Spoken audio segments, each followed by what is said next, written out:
So the sales analysis dashboard.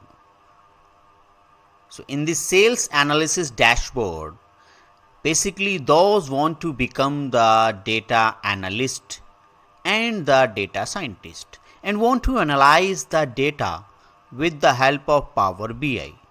So this is a complete dashboard and show the some KPIs. According to you, you can search out any values according to the month as per your requirement.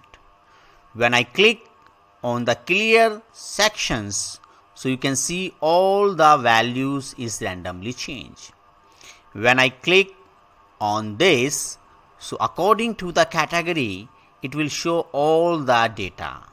When I click again in any particular month, so the months are there. When I click on the year, so the year wise all the sales basically show here. So it is very interactive dashboard and it will depend on these data sets.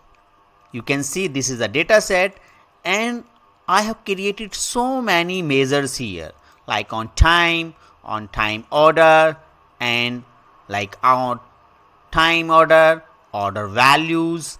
There are so many measures I have created to find out some KPIs.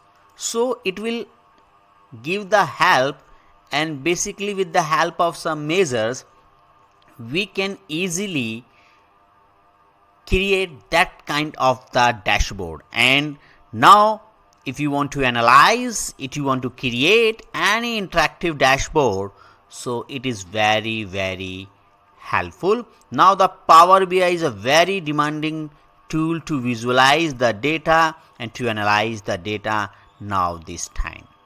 So during this short video I will try to explain the importance of the Power BI now this time to analyze the data.